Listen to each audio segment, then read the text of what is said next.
কে করেছে? কে? আব্দুল মান্নান। কবে? 14 তারিখ। কোথায় এসে নিয়ে গেছিল? কিচেন থেকে সরেন না। বাড়িতে। ওর বাড়িতে নিয়ে গেছিল? ওর বাড়ি, হ্যাঁ, ঝুড়িপাড়া। আর আর কি কি হয়েছিল তোমার সাথে? রেপ করছে, মারার চেষ্টা করছে, অনেক মারছে, সারা শরীরে বোতল দিয়ে মেরে আমার মাথা ফেটে গিয়েছে। ঘটনা আছে কালকে একটা এফআইআর করা হয়েছে রেপ কেস। আমার মেয়ে করেছে, আমিও সাথে ছিলেন। কালকে রাত্রিবেলা 10টা নাগাদ করছিলেন, 12টা অবধি থানায় বসেছিলেন।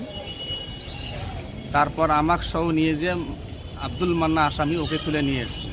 ওর নামেই কেসটা করা হয়েছে। নিয়ে আসার পর আমরা 3:30 নাগাদ বাড়িতে যাই। আমাকে যাইতে বলে আমি বাড়িতে যাই। আমার বউ, মেয়ে সবাই ওরা এখানেই থাকে। ওরা বললো যে থানাতেই থাকবে ওরা। তো পরে আমি বাড়িতে যাওয়ার পর ঘুমাইছি। ঘুমের থেকে উঠিয়া 6টা নাগাদ সকাল ভোরবেলা, ভোররাত্রি দেখি আব্দুল মান্না আসামি ও বাড়িতে যাইতেছি। আমাদের এলাকার বা আমার ফ্যামিলির লোক, আমার বউ, আমার ভাইয়ের বউ, আমার চাচা সবাই দেখে যে ও খালি পায়ে, কাদা গায়ে,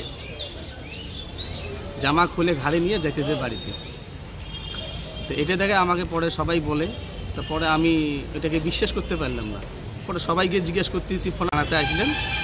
আসার পর এখন থানাতে আমি রিসিভ করে আসলাম। কালকে রিসিভ করে আসলাম। আমাকে বললো যে না, আজকে হবে না, কালকে দেওয়া হবে, কাজ করতেছি। তো যাই হোক, এবারে রিসিভ করে চাইলাম। তো আমাকে মহিলা থানার ওসি বললো যে আপনার কাছে তো ভাড়ের লাভ নাই, আসামি কালকে রাত্রিবেলা পালিয়ে গেছে। তো তখন আমি বলি এটা কী করে সম্ভব?